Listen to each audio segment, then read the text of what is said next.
제스처가 진영이가 강다현이랑 텐션이 비슷해. 뭐 이렇게 얘기하는데 나 깜짝 놀랐잖아. 준영이 텐션 한번 보고 싶어. 이야기도 조용히처럼 얘기하고 조용히처럼 보니까 내숭 내 똑같아 텐션이. 내숭이야 내숭. 왜 내숭 떠는데? 정말 하나.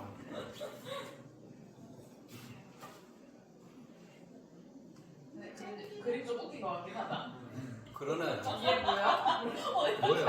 이게 뭐야? 원래 오디가 나와있지만 그래, 변화를 주는 것도 괜찮네. 약간 동그란 느낌이 좋잖아. 좀 이게 좀 사람이 왔나? 제가 드럼을 좀 잘 쳤다면. 아니라고. 제가 드럼을 좀 죄송합니다. 제가 드럼을 좀 안 잘 돼? 쳤더라면 안 돼. 이러지 않았을 텐데. 반춤 시작한다고 치면은 제가 드럼을 좀 원래 쳐가지고. 샤니도 여기 앉고 해서 같이 축복하면 좋겠다 사람도 없어가지고. 우리 축하 친다 했대. 그래서 여자들 같이 이렇게 생각해. 하는 건데 뭐 사람도 없고 이런 얘기 좀 나도 선자네 이거 와중에 민망해 그랬네. 머스 그립죠. 좀 시작해도 되겠죠? 네. 시작을 하자면 축복하려고 그랬어요. 축복을 왜 하려고 그랬냐면 할렐루야. 네, 할렐루야. 환영합니다. 환영합니다. 네, 오늘 많은 사람들이 올 줄 알고 많은 사람들에게 축복하려고 했어요. 3월 달이잖아요. 그래서 첫 번째는 축복 드리자면 축복하려고 했다면 하나님의 축복이 상태하기를 원한다면은 목사님 얼마 전에 생신이셨잖아요. 축복합니다. 그리고 여기 바로 앞에 있는 예지도 이제 결혼하잖아요. 축복합니다. 그리고 여기 옆에 왼쪽에 형제자매 계약하잖아요. 축복합니다. 축복이 아니고. 왜? 그 축복은 축복이지. 그리고 진영이는 뭐가 있을까요? 진영이 뭐가 있을까? 진영이 그 알바 왔으니까. 탈출. 알바 안 하니까 영수 탈출하라고 드립니다. 그리고 여기 직장인 총무는 뭐가 있을까? 월요일 싫어. 월요일 싫어. 한 주간 또 기다리고 있으니까 축복드립니다. 그리고 여기 아줌씨 여기 강사님은 뭐가 있을까요? 신학기? 여기도 또 대학 같이 되는구나. 저는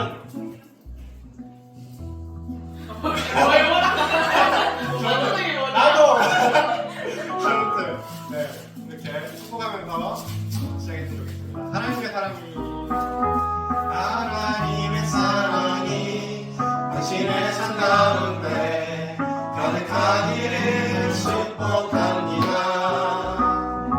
하나님의 은혜가 우리 가운데 가득하길 기도합니다. 하나님의 사랑이 당신의 삶 가운데 가득하기를 축복합니다. 하나님의 은혜가 우리 가운데 가득하길 기도합니다. 하나님의 사랑이 당신의 삶 가운데 가득하기를 축복합니다. 하나님의 은혜가 우리 가운데 가득하길 기도합니다. 가득하길 기도합니다. 가득하길 기도합니다.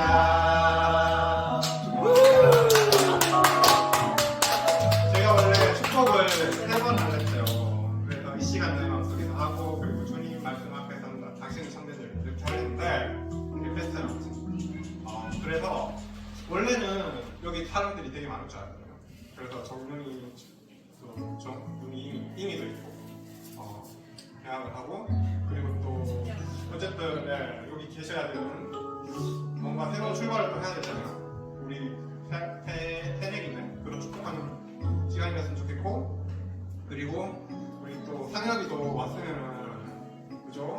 이제 새로운 또 준비를 해야 되는데 그리고 또 태경이도 그래요. 태경이도 만약에 왔으면 또 지금 열심히 뭐라 그러지?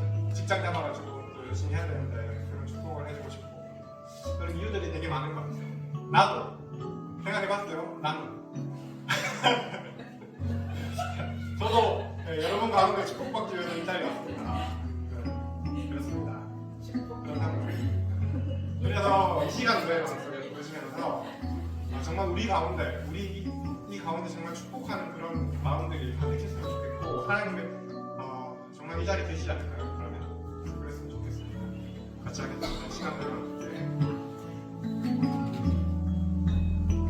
이 시간 너의 맘속에 하나님 사랑이 가득하기를 진심으로 기도해 간절히 소망해 하나님 사랑 가득하기를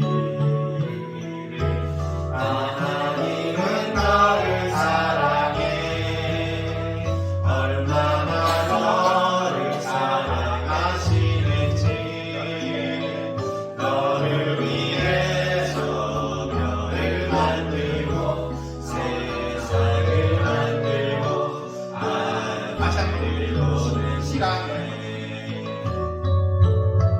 이 시간 너의 맘속에 하나님 사랑이 가득하기를 여기 이 자리에 있어야 될 찬이까지 진심으로 기도해 간절히 소망해 하나님 사랑 누가 있을까요? 하나님은 하나님은 너를 사랑해 얼마나 너를 사랑하시는지 너를 위해서 별을 만들고 세상을 만들고 아들을 보내 오래전부터 널 위해 준비해 하나님의 크신 사랑 너의 가는 길 주의 사랑 가득하기를 축복해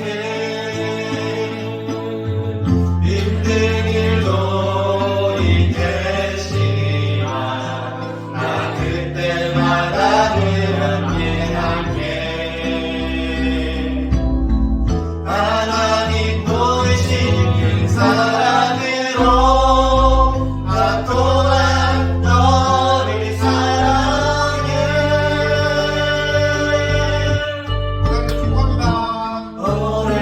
오래전부터 널 위해 준비해 하나님의 크신 사랑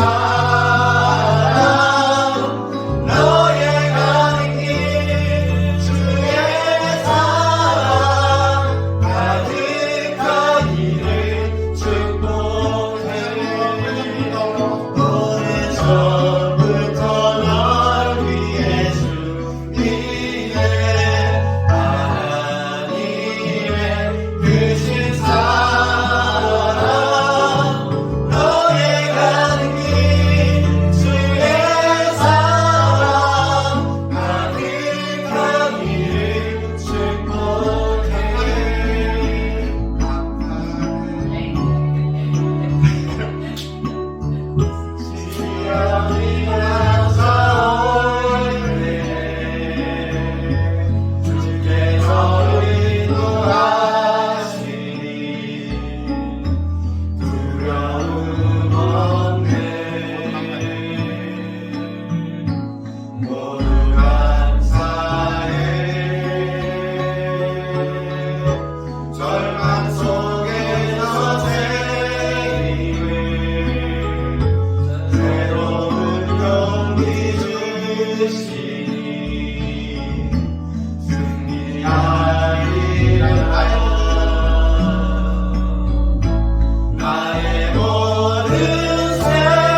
시련이 앞으로 다가오요. 굉장한 고난과 시련이 다가오고 있습니다. 그런 같이 하려고 같이 그런 고난을 이겨내려고 결혼도 하는 거잖아요. 그리고 우리 지금 이렇게 교회 나오는 것도 우리가 세상 교회에서 혼자 살아갈 수 없으니까 우리 교회를 주신 거 아닐까요? 같이 그런 마음으로 서로를 축복하고 자신의 인생을 축복하고 우리 교회를 축복하는 마음으로 같이 기도해서 좋겠습니다. 하나님 아버지 시간 이 자리에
기도드리겠습니다. 사랑하는 하나님, 오늘도 우리 천국을 함께 모여 예배드릴 수 있게 해주시면 감사합니다. 하나님, 아직 오지 못한 발걸음들 너무나 많습니다. 그러나 주님께서 속히 이 자리 가운데 인도해 주실 줄 믿습니다. 주님, 정말 내일이면 한 주가 또 시작됩니다. 하나님, 한 주가 살아가는 삶 속에 주님 항상 함께하여 주시고 우리가 어디를 가든 그리스도인을 나타내며 살아갈 수 있는 사람들 되게 하여 주시옵소서. 나중에 예수님의 이름으로 기도드립니다.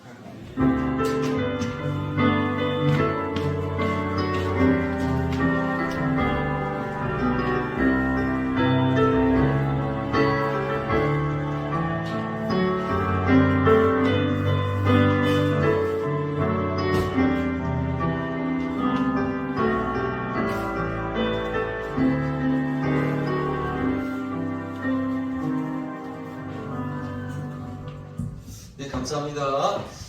함께 말씀 보시겠습니다. 말씀은 민수기 6장 1절부터 8절까지 말씀입니다. 민수기 6장 1절부터 8절까지 말씀. 성경을 가신 분들은 꼭 찾아보시기 바라겠습니다. 민수기 6장 1절부터 8절까지 말씀. 자, 한 절씩 교독하면서 읽도록 하겠습니다.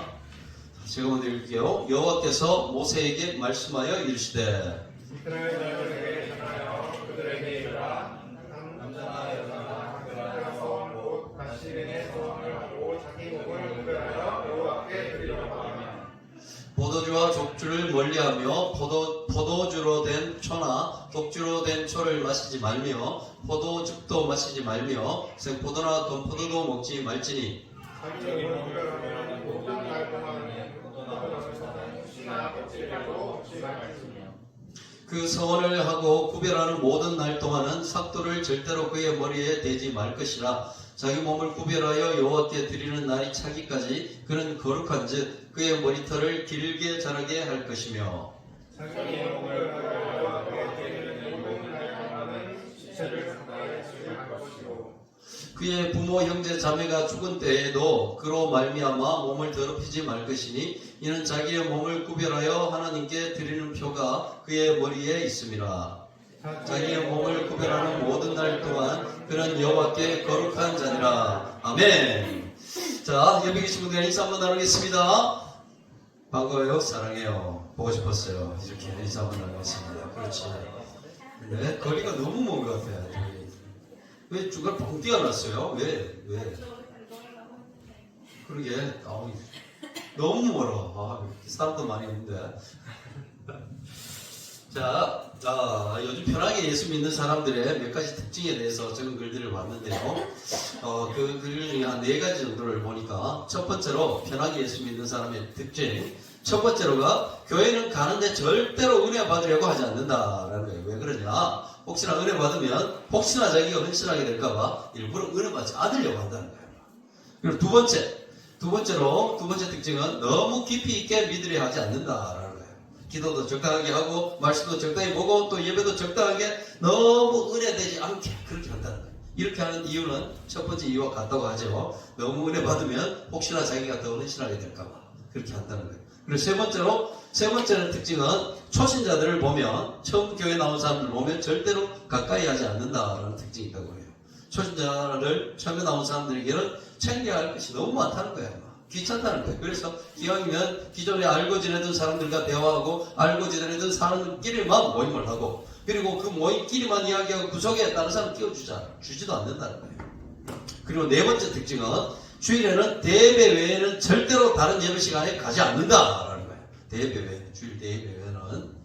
왜 그러냐? 예배 시간에 자꾸 모이면 결국은 나중에 교회에서 어떤 일이라도 자꾸 막이려고 하니까 그래서 도망갔다는 거죠. 주일 대예배 외에는 절대 참석하지 않는다라는 이런 한 4가지 정도의 특징을 얘기하던데요. 이 특징을 종합해보면 어떤 결과가 나오느냐? 편하게 예수 믿으려고 하는 사람들의 특징은 바로 절대로 헌신하지 않는다는 거예요. 헌신하지 않는다. 그런데 이런 사람들이 요즘 교회에 너무나 많아지고 있다는 것에 문제가 있다는 것이죠. 어떤 교회를 가든지 열심히 일하는 사람들은 한 부서뿐만이 아니라 여러 부서에 걸쳐가지고 일 제일 막 하면서 열심히 하고 있습니다. 그런데 일하지 않는 사람들은 정말 어떻게 해서든지 일하지 않는다는 거예요. 교회에 헌신하는 사람들이 점점 그렇게 없어진다는 거예요. 예전에 가톨릭 신문을 이렇게 본 적이 있었는데 인터넷에서 가톨릭 신문을 봤는데 거기에도 정말 가슴 아픈 이야기가 있어요. 우리나라에 가톨릭 신앙을 가진 사람이 한 몇 명 정도 될 것 같아요. 성당에 다니는 사람들. 기독교가 한 1000만 정도 되는데 성당에 다니는 사람들 몇 명 정도 될 것 같아요. 500만 명, 많게는 600만 명 그 정도 된다고 그래요. 근데 그 500만 명, 600만 명 중에 성당에 다니는 사람들 중에 주일에 교회에 와서 미사 참석하는 사람들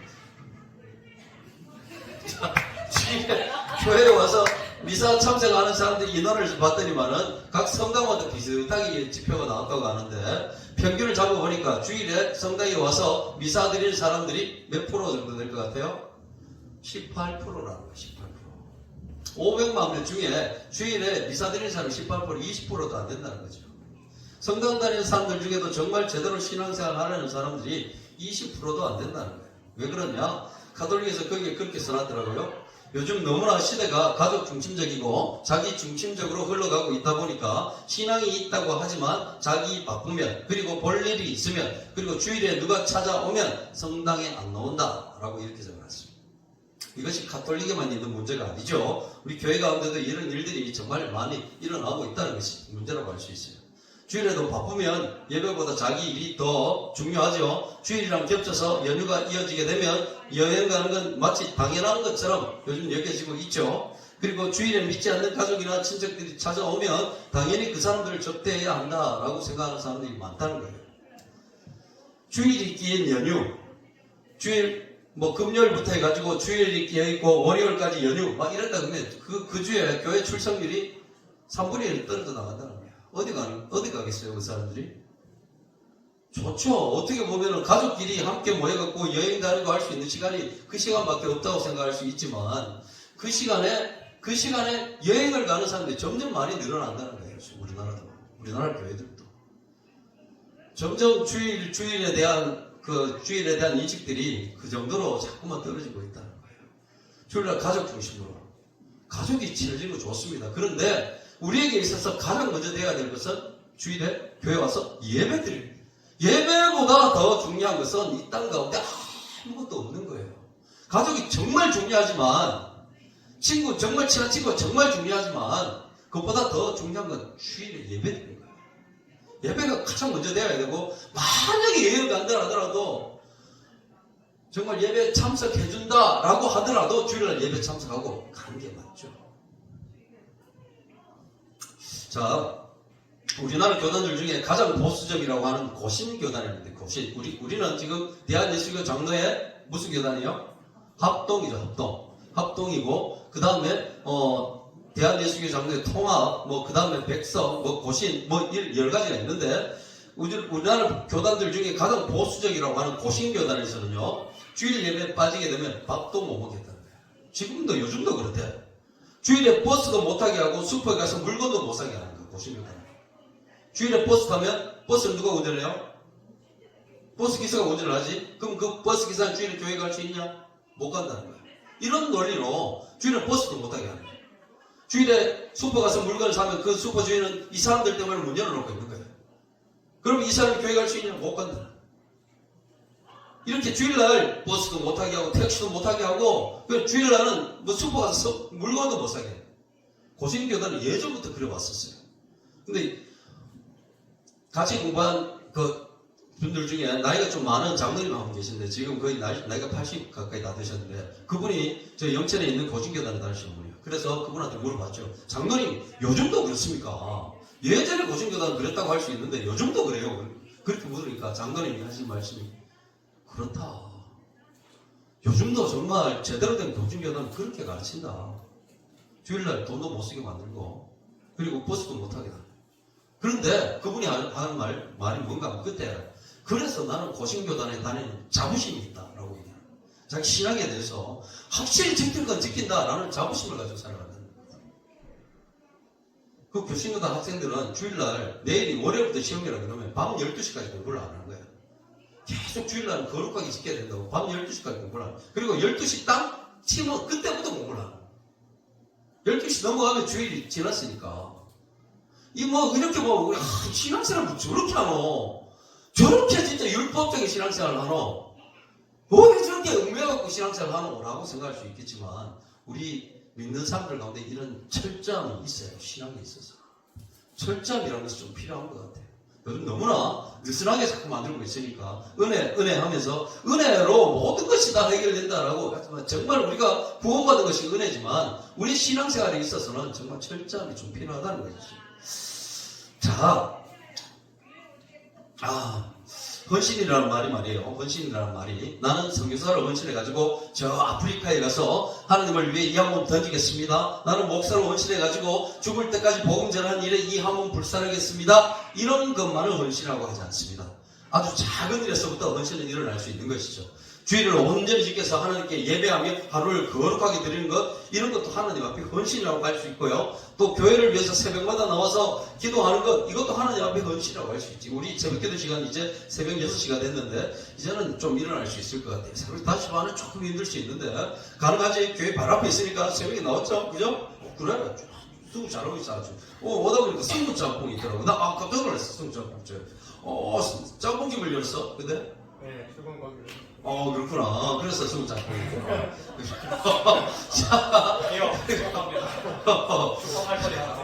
좋네요. 그래요.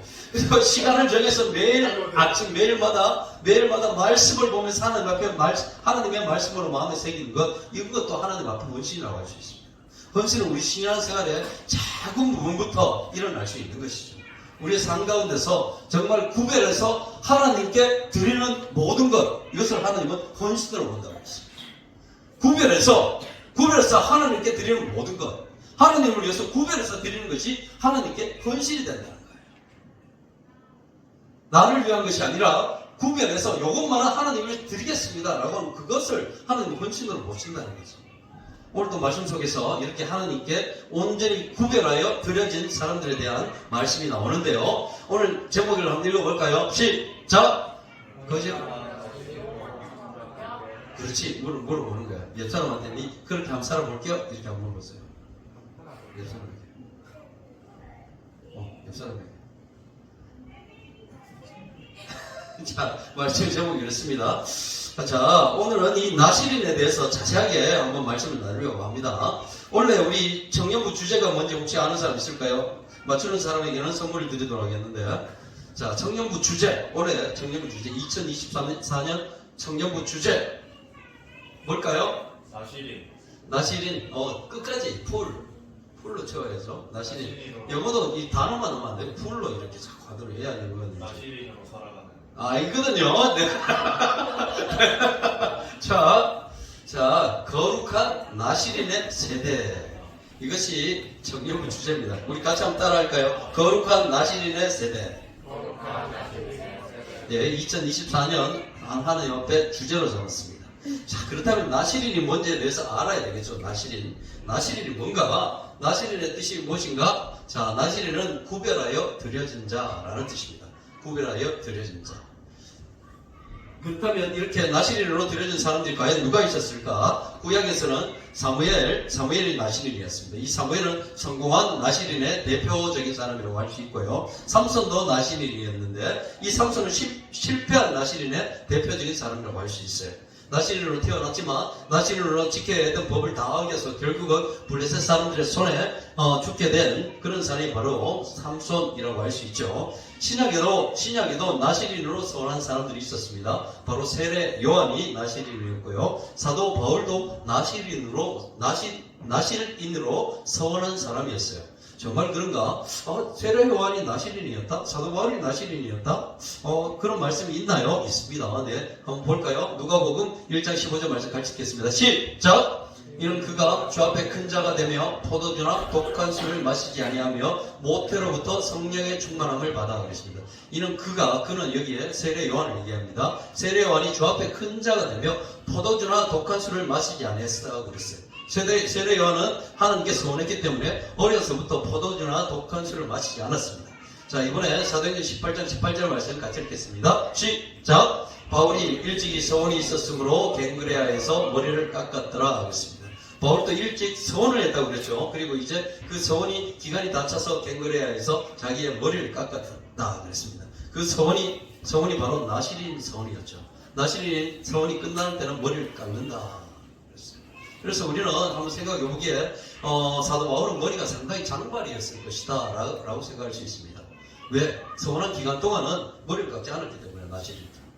그래서 사도 바울은 머리가 상당히 이렇게 이해지 머리 정도 됐을까? 막 이렇게 찰랑찰랑한 꼬불꼬불한 이런 장발의 머리를 가진 그런 사람이었을 것이다 라고 한번 생각해 볼 수 있다는 것이죠. 자, 다시 민수기 말씀으로 돌아와서요. 자, 2절 말씀을 다시 한번 보시면, 2절 말씀 다시 한번 보시면 같이 읽을게요. 시작! 이스라엘 자손에게 전하여 그들에게 이르라. 남자나 여자가 특별한 서원, 곧 나시린의 서원을 하고 자기 몸을 구별하여 여호와께 드리려고 하면, 그렇죠. 나시린은 보통 남자만 된다고 생각하는데 그렇지 않다는 것을 보여주죠. 남자나 여자가 다 될 수 있는 것이 나시린이었어요. 남자나 여자가 그랬죠. 남자나 여자나 어른이나 아이들이나 누구든지 할 수 있는 것이 이 나시린의 서원이었다는 거예요.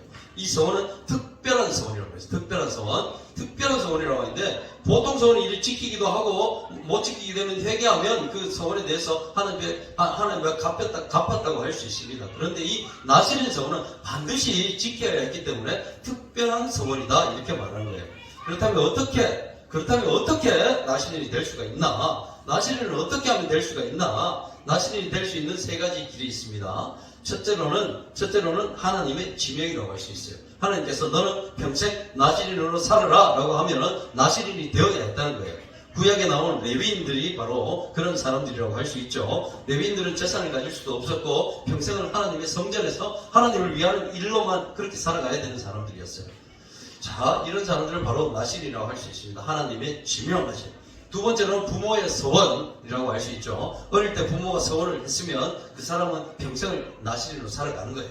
사무엘과 삼손이 대표적인 사람이죠. 지금으로 말할 것 같으면 자식들 중에 우리 마지는 하나님께 목사로 드리겠습니다. 아니면 둘째는 선교사로 평생을 살게 하겠습니다. 라고 하는 부모의 서원이 바로 나시린 서원이라고 할 수 있죠.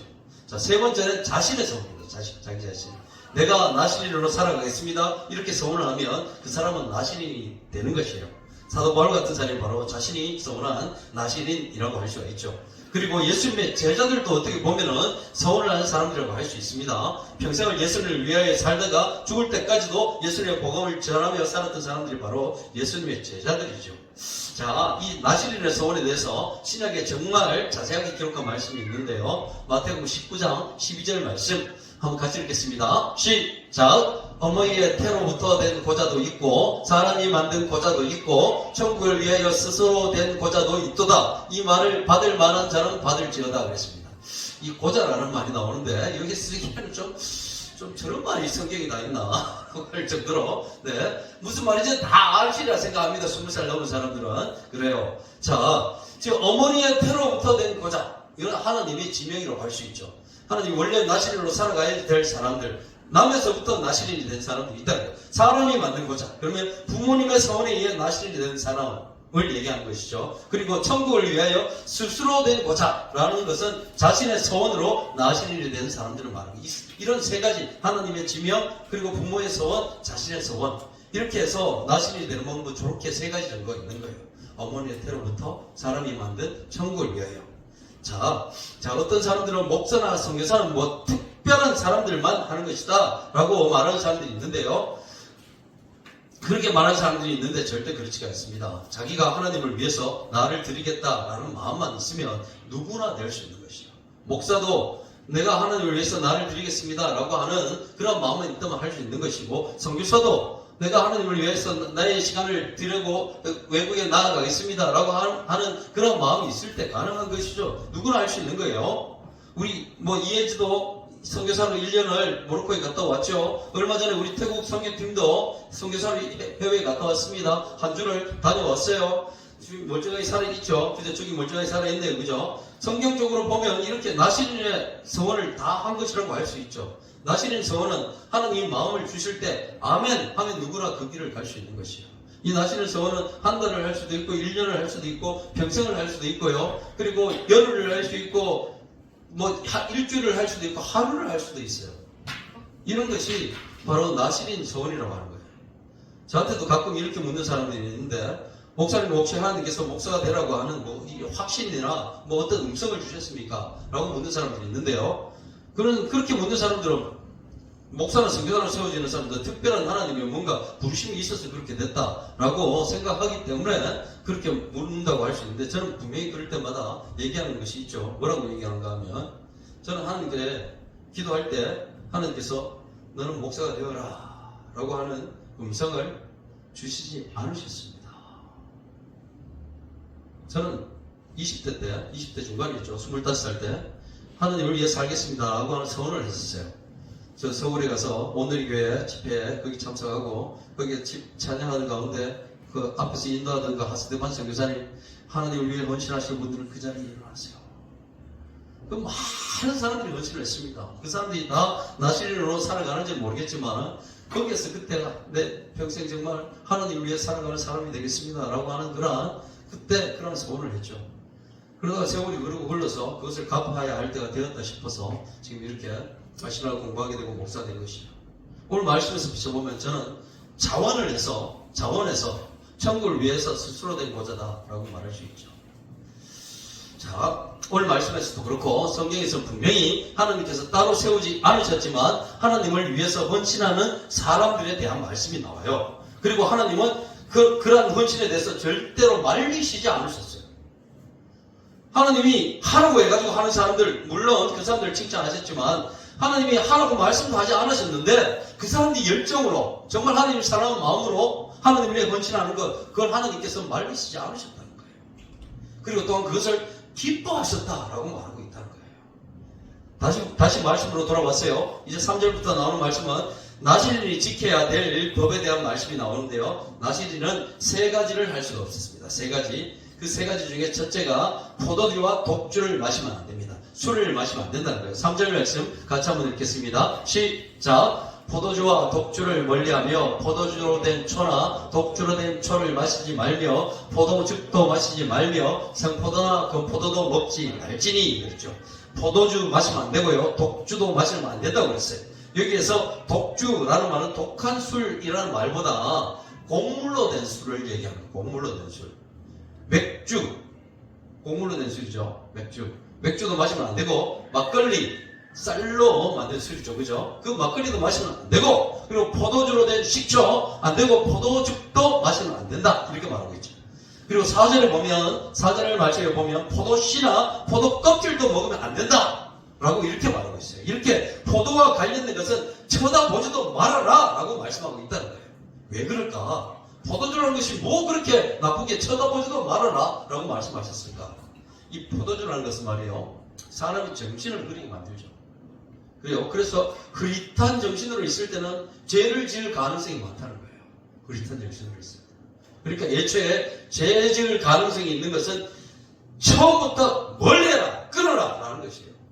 하나님께 선한 사람, 처음부터 죄 지을 가능성이 있는 걸 끊어버려라.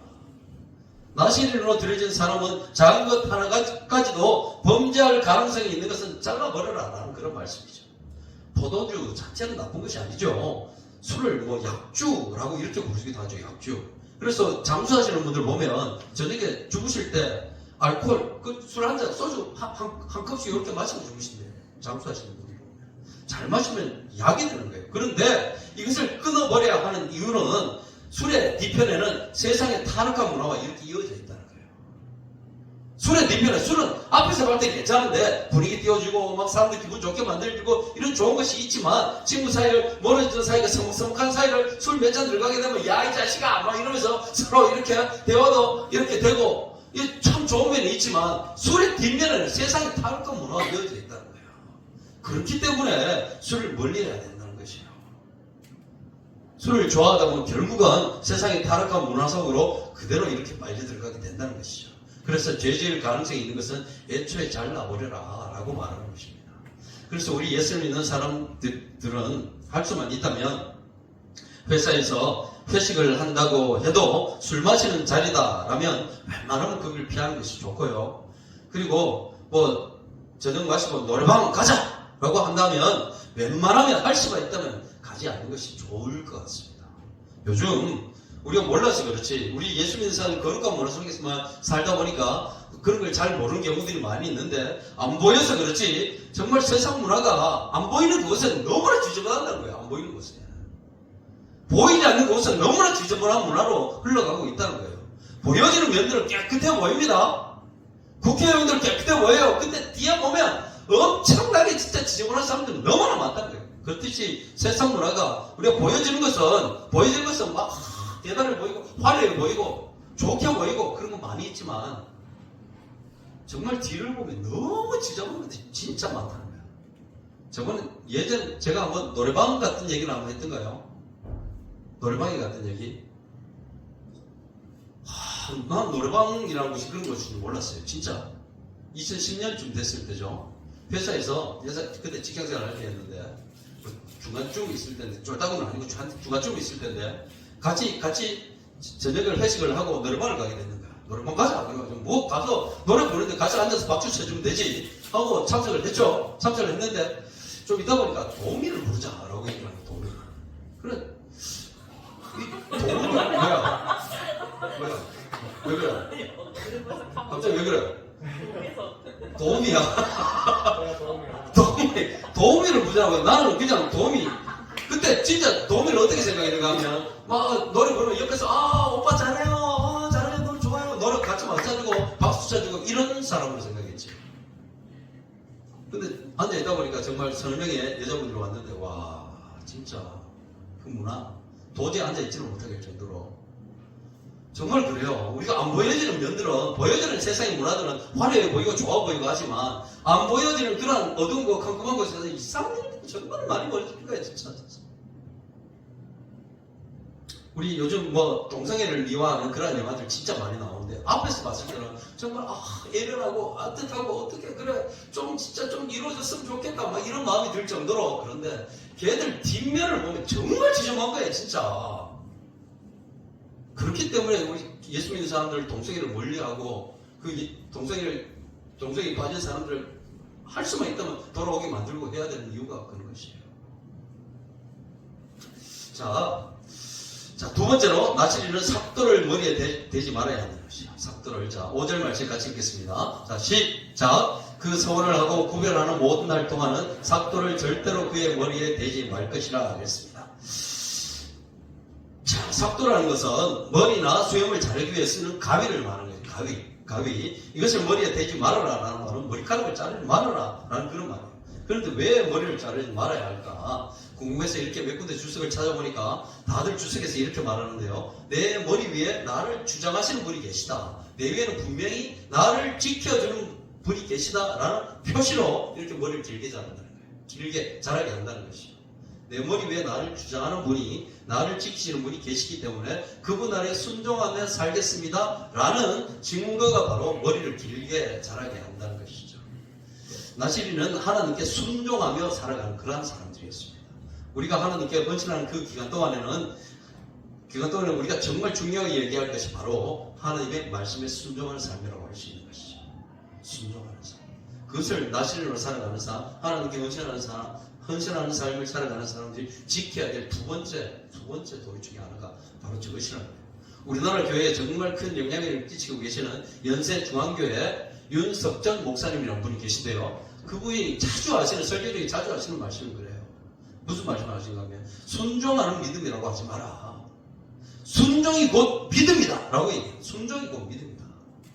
순종하는 믿음, 정말 좋은 말 같은데 순종이 곧 믿음이라고 해요. 믿음이 있는 사람은 순종한다는 거예요. 믿음이 있는 사람은 하나님 말씀 순종한다는 거지.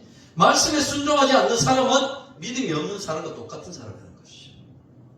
믿음이 있다고 하는데 하나님 말씀에 순종하지 않는다. 그 사람은 믿음이 없는 사람이죠. 영섭이가 나를 믿는다. 목사님, 난 진짜 목사님 믿습니다. 그런데 내가 하는 말을 영섭아, 너는 월요일부터 가서 성경 말씀 한 10장만 좀 읽어볼래?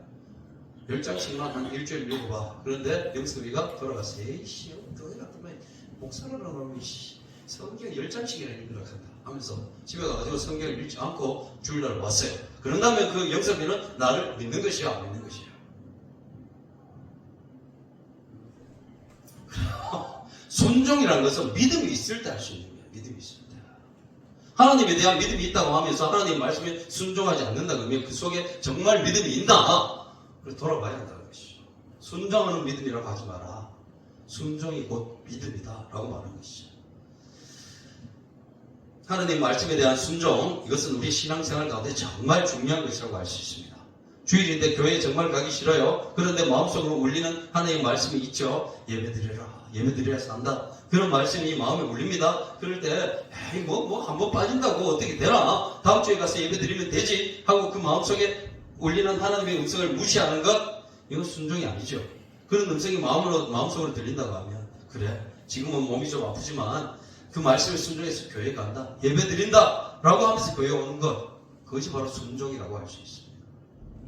그런 순종이 있을 때, 그런 순종으로 교회에 나올 때 몸은 아프지만 하나님 말씀이 들려주시는, 마음속에 들려주신 말씀 때문에 교회에 나왔을 때 그날따라 하나님 말씀이 잘 들리고요, 말씀의 은혜도 팍팍 꽂히고 막혔던 기도도 열리고 막 찬양만 하는데도 눈물이 주룩 흐르고 그런 은혜들이 부어지게 되는 것이죠. 순종해보라는 것이죠. 자, 세 번째로 나시리는 시체를 가까이 해서는 안 됩니다. 시체를 가까이 해서는. 자, 6절 말씀이죠. 같이 읽겠습니다. 시작. 자기의 몸을 구별하여 여호와께 드리는 모든 날 동안은 시체를 가까이 하지 말 것이요. 그렇죠. 시체를 가까이 하면 안 됩니다. 그래서 이 나시린이 되면 자기 부모가 죽어도, 그리고 형제자매가 죽어도 갈 수가 없었어요. 7절 말씀 같이 읽을까요? 시작. 그의 부모 형제가 자매가 죽은 때라도 그로 말미암아 몸을 더럽히지 말 것이니. 그렇죠. 나시린으로 서원한 기간 동안은 부모가 돌아가셔도 문사가를 갈 수가 없었어요. 형제자매가 죽어도 갈 수 없습니다. 그만큼 나시린으로 서원한 기간 동안은 철저하게 하나님을 위해서 살아가야 한다라는 것을 말해주고 있죠.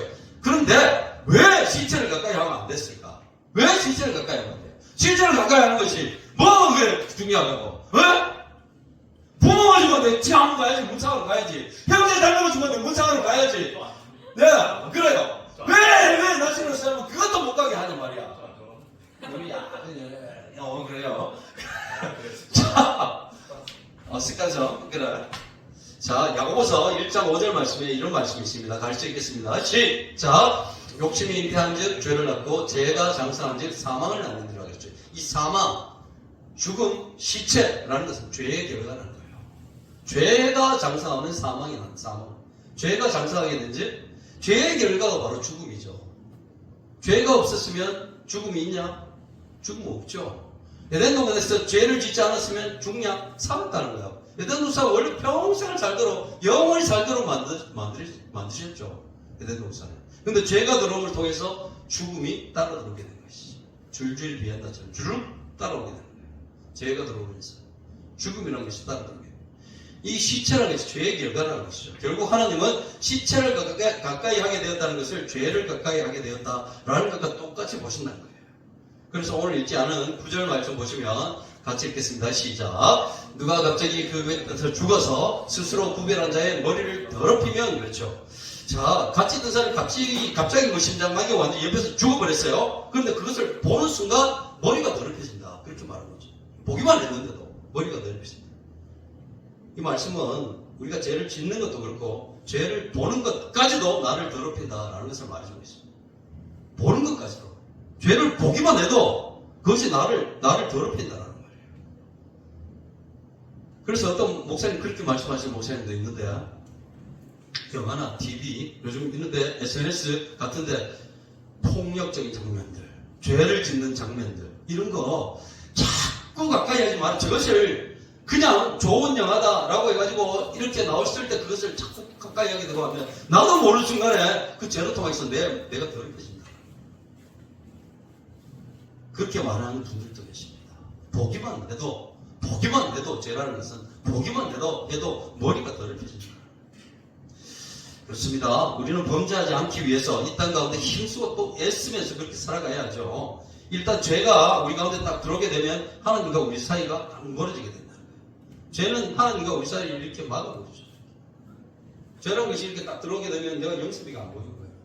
영섭이랑 평상시에 이렇게 웃으면서 성현이랑 이렇게 웃으면서 성현아 그렇지? 근데 이 죄라는 것이 딱 들어오게 되면 안 보여요. 하나님과 우리 사이를 이렇게 가려버린다는 게 죄라는 것이 들어오게 되면. 그래서 죄는 어떤 모양이라도 버려라 라고 그렇게 말하고 있는 것이죠. 자, 이 세 가지를 살펴보면 나시린으로 소원하는 사람이 가장 중요하게 얘기해야 할 것은 죄를 멀리하는 삶이고 순종하는 삶이다 라고 말할 수 있습니다. 하나님께 헌신하는 사람들의 가장 중요한 덕목도 바로 그것이라고 말할 수 있죠. 죄를 멀리하는 삶, 순종하는 삶. 죄를 멀리하는 것, 죄는 어떤 모양이라도 버리는 것, 그리고 하나님의 말씀에 순종하는 삶, 정말 어떤 일이 있어도 말씀을 따라 순종하며 따라가는 삶, 그것이 바로 이 시대를 살아가는 우리 청년들, 하나님께 드려진 사람들, 하나님을 위해서 헌신하는 사람들, 그러한 사람들이 가져야 될 마음이라고 할 수 있습니다. 죄는 어떤 모양이라도 멀리하고 버리고, 그리고 하나님의 말씀에 순종하면서 살아가는 것, 이 두 가지만 있더라도 우리는 세상 가운데서 정말 구별된 자로 살아갈 수 있다는 거예요. 죄를 멀리하려고 쓰고, 그리고 하나님의 말씀에 순종하려고 쓰고, 그러면 그러다 보면 우리가 세상 가운데 구별된 자로 살아갈 수 있다는 것이죠. 나시린은 그것을 우리에게 가르쳐주고 있다는 것입니다. 이제 마지막으로 나시린으로 헌신하는 사람들에게 어떤 복이 주어지는지에 대해서 한번 살펴보고 마치도록 하겠는데요. 창세기 49장 25절 26절 말씀입니다. 좀 긴 말씀인데 같이 읽도록 하겠습니다. 시작. 그가 내게 복을 주실 것이라. 위로 하늘의 복과 아래로 깊은 샘의 복과 젖먹이는 복과 태의 복이리로다. 내 아버지의 축복이 내 선조의 축복보다 나아서 영원한 산이 한없음 같이 이 축복이 요셉의 머리로 돌아오며 그 형제 중 뛰어난 자의 정수리로 돌아오리로다. 아멘. 자 26절 마지막에 보시면 나오는 그 형제 중에 뛰어난 자라는 말이 바로 나시린이라는 말입니다. 그 형제 중에 뛰어난 자, 그 형제 중에 헌신한 자, 그 형제 중에 드려진 자, 구별된 자에게 이런 복이, 이 복은 요셉에 대한 복인데 저런 복이 그 구별하여 드리는 그 자들에게 돌아온다라는 말이에요. 위로 하늘의 복, 하늘에서 잘 되는 복, 아래로 깊은 샘의 복, 땅에서 잘 되는 복, 그리고 젖먹이는 복과 태의 복, 우리 후손이 잘 되는 복, 하늘의 복과 땅의 복, 후손이 잘 되는 복, 이 많은 복이 어디 있겠어요? 이런 복이 나시린으로 드려진 자, 헌신한 자, 하나님을 위해서 살아가는 자, 그런 사람들에게 주어지게 된다라는 그런 말이에요. 그래서 목사로 헌신한 사람들에게는 3대째가 되면 그 중에 정말 뛰어난 사람이 나온다, 이런 말도 있고요. 선교사로 헌신하는 사람들에게는 당대에도 그 가문에 엄청나게 부어주시는 은혜가 있다, 이런 말도 있고, 복받기를 원한다면 하나님께 먼저 헌신하는 자들이 되어야 된다는 것이죠. 심지 않고 거둘 수는 없는 것이죠. 우리 심어야 받게 되는 것이죠. 하나님을 위해서 헌신하는 그 헌신의 수고에 대해서 우리 하나님은 좋은 것으로 우리에게 채워주신다라고 말하고 있죠. 자, 이 나시린의 원치는 평생을 할 수도 있고 10년을 할 수도 있고 1년을 하기도 하고 몇 달을 하기도 한다고 그랬죠. 기간을 정해서 그 기간만큼은 하나님께 온전히 다 드리는 그런 헌신, 그것이 바로 하나님을 위해 나시린으로 살아가는 사람들입니다. 그래서 어떤 목사님들은 자신의 평생의 11조로 나시린 헌신을 하시는 분들도 계시라고 하죠. 그래서 11조로 100년을 산다 치고 10년은 하나님께 온전히 드려야 되지 않겠나라고 해서 은퇴하시고 나서 정말 10년을 온전히 진짜 하나님 위해서 드리는 그런 분도 계시고, 또 남들을 위해 섬기는 일로, 봉사의 일로 평생을 그렇게 살아가시는 분들도 계시다고 하고, 또 교회 가운데도 나시린의 헌신을 하시는 분들이 많이 있죠. 교사로 몇 년을 이렇게 헌신하는 분들 나시린의 헌신을 하는 거예요. 부서의 부장으로, 그리고 기장의 장으로 헌신하고 섬기시는 분들도 계시죠. 그 사람들도 나시린으로 헌신하는 거예요. 그리고 또 작정기도 하는 분들도 계시죠. 20일 작정, 40일 작정, 기간을 정해서 하나님께 구별해야 헌신하는 것도 하나님께 나시린의 헌신을 드리는 거라고 할 수 있죠. 어떤 모습으로 교회를 섬기든지 우리의 헌신은 하나님께서 기쁘게 받으시고 그 헌신에 대해서 반드시 보상해 주신다라고 성경은 말하고 있습니다. 우리가 그 복을 누릴 수도 있고요, 우리의 후손이 우리의 헌신의 열매들을 거둘 수도 있다는 것이에요. 중요한 것은 하나님께서는 반드시 우리의 나시린의 헌신에 대해서 반드시 좋은 것으로 갚아주시는 분이다 라는 것이죠. 이제 마지막으로 성경 말씀 한 군데만 찾아보고 말씀을 마치도록 하겠습니다. 갈라디아서 6장 8절 9절 말씀입니다. 같이 읽겠습니다. 시작! 자기의 육체를 위하여 심는 자는 육체로부터 썩어질 것을 거두고 성령을 위하여 심는 자는 성령으로부터 영생을 거두리라. 우리가 선을 행하되 낙심하지 말지니 포기하지 아니하면 때가 이름에 거두리라 그랬습니다. 우리가 선을 행하되 낙심하지 말지니 포기하지 아니하면 때가 이름에 거두리라라는 말씀은 반드시 갚아주신다라는 그런 말씀입니다. 우리가 이 땅 가운데 하나님을 위해서 헌신하는 것 하나님 분명히 갚아주시는 분이시다 라고 말하고 있죠. 자, 우리 모두가 정말 하나님께 드려지는 헌신의 사람으로 정말 살아갈 수 있기를 예수님의 이름으로 축원합니다. 그래요. 자, 우리 같이 마지막으로 천국 재회라는 찬양을 함께 찬양하시고, 그리고 함께 잠시 짧게 기도하는 시간을 갖도록 하겠습니다. 네. 천국 재회, 그쵸. 천국 재회라는 찬양, 청년들의 가슴 울리며, 네. 근데 악보를 안 보고 왔네요. 맞다. 맞아요. 미안해요. 네.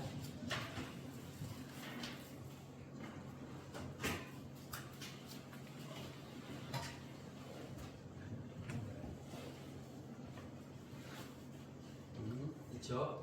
네. 이 참 상태 좋다 이거. 한번 크게 나오고 진짜 조정 하나 사줘. 너 임마, 딸 임마. 딸 임마, 어디 보냐 임마. 자, 함께 찬양하겠습니다.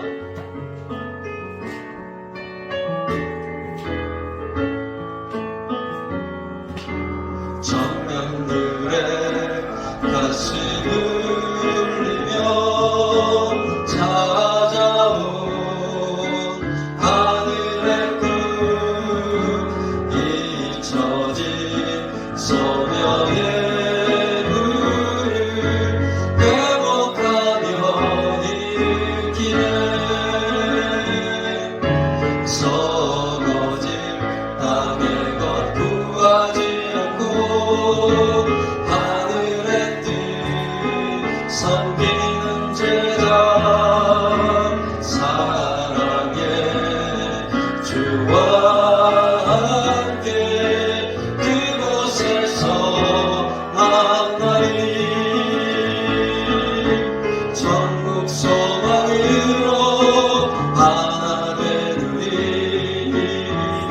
세상을 이기리. 고난 넘어 우리는 주의 날을 맞으리. 그날 속히 오리라.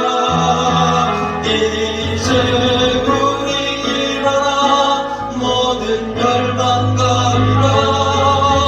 거룩한 예배 거룩한 길로 십자가 예수님 선포하며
세상을 이기리 고난 넘어 우리는 고난 넘어 우리는 주의 날을 맞으리 그날은 속히 오리라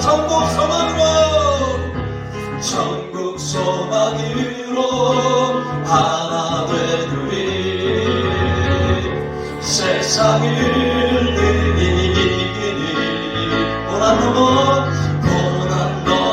우리들이 주의 날을 맞으리 그날은 속히 오리라 이제 우리 일어나 모든 열방 가리라 거룩한 예배 거룩한 기도 십자가 예수님 선포하며 영광의 주의 길 다시 한번 이제 우리 일어나 이제 우리 일어나 모든 열방 가리 거룩한 예배 거룩한 예배 거룩한 기도 십자가 예수님 선포하며 영광의 주의 우리 한 번 더 이제 우리 일어나 이제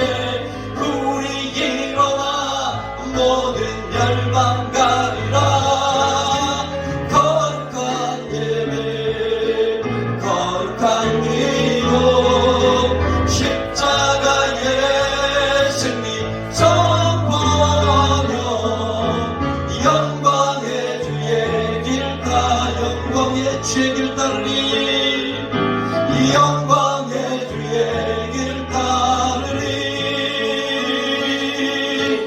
영광의 주의 길 따르리 아멘 아멘 감사합니다. 자 우리 함께 기도하도록 하겠습니다. 오늘도 이렇게 따로 기도하지 마시고 잠깐만요 우리 요쪽 나이 많은 우리 형제자매가 이쪽으로 좀 앞으로 좀 오시면 좋을 것 같아요. 여기 치우고 여기 딱 앉아주시고 앞에 자 성현이는 이렇게 손을 잡으면 좋겠네. 앞사람 손을 한번 잡아주시고 오늘 1대1로 한번 기도하도록 하겠습니다. 자 여기 앉으면 되겠지. 자 그래요. 자 이혜진도 이쪽에 오시고 어떻게 할까? 자 아니 옆으로 다현이 그렇지. 자 이렇게 되면 되겠죠. 네, 아주 좋아요. 아 이렇게 그래. 자 오늘 한번 손을 한번 잡아주시고요. 손을 한번 잡아주시고 꽉 한번 잡아주시고 대충 잡지 말고 니 많이 사랑한다. 대충 잡지 말고 한번 꽉 잡아 한번 잡아주세요. 네, 꽉 한번 잡아주시고 앞사람 얼굴 한번 잡아보세요. 앞사람 얼굴 한번 잡아주시고 우리 한번 네. 자 자만한 눈빛 하지 말고 여기서 봐. 자만한 눈빛 하지 말고 우리 잠시 기도 제목을 한 가지만 근데 요것만 좀 기도해요. 한번 잠시 한번 나눠보겠습니다. 잠시 10초 동안 나 이거만 기도하시고 15초 네 빨리빨리 나눠주세요. 같이 기도해야 되니까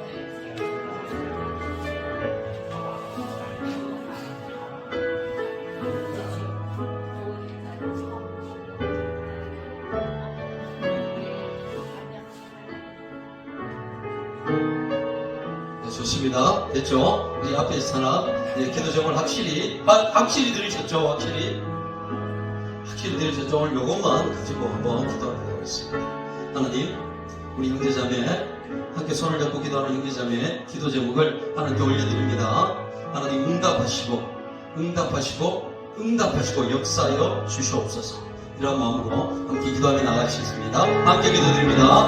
아버지 도시기를 원합니다. 주여 역사여 주시옵소서. 그 가운데 하나님 함께 손잡고 기도하고 있사오니 아버지 그 가운데 함께 하시고 역사여 주시옵기를 원합니다. 기도의 제목을 올려드립니다. 하나님 도우시옵소서. 하나님 도우시옵소서. 하나님 도와주시옵기를 원합니다. 내 힘으로 이룰 수 없는 그런 장벽들이 너무나 많이 있습니다. 너무나 많은 분담들이 있습니다. 하나님 성령을 부어주시옵고 예수의 능력으로 그것을 이겨내고 뚫고 막을 수 있는 그런 아버지 우리 형제자매를 내어줄 수 있도록 주여 도우시기를 원합니다. 세상 가운데서도 아버지 하나님 예수가 할 수 있게 하시고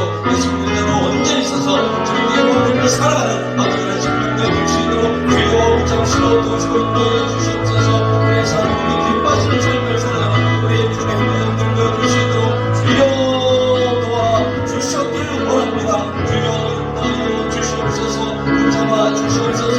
기도하는 기도 제목들대로 이루어지는 것을 아버지와 눈으로 목도하며 사는 용기나 삶을 되어줄 수 있게 하시고 이 마지막 때에 아버지와 거룩한 날씨를 하시도록 아버지 주님 앞에 서갈 수 있는 그런 심령들 되어줄 수 있도록 주여 도우시고 인도하여 주시기를 원합니다. 하나님의 함께하심이 역사하심이 인도하심이 있는 그런 삶을 살아가는 우리 영혼을 되어줄 수 있도록 주여 도와 주시옵소서. 주여 인도하여 주시옵소서. 붙잡아 주시옵소서.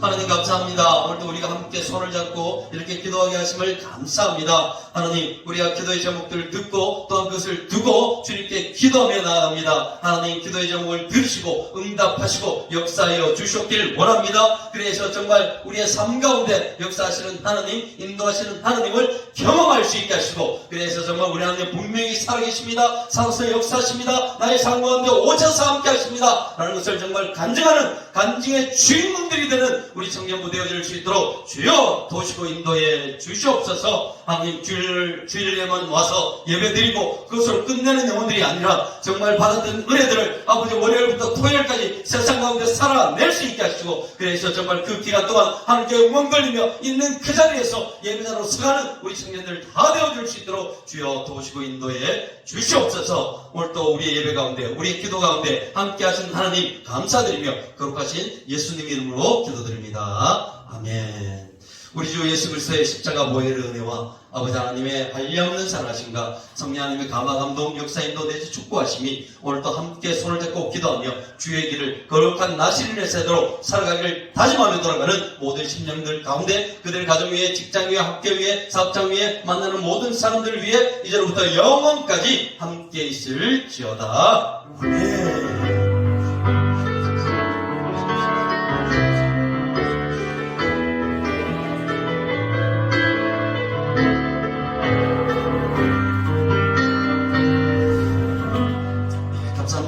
예배를 마쳤습니다. 충분히 나오셔서 감사하시겠습니다.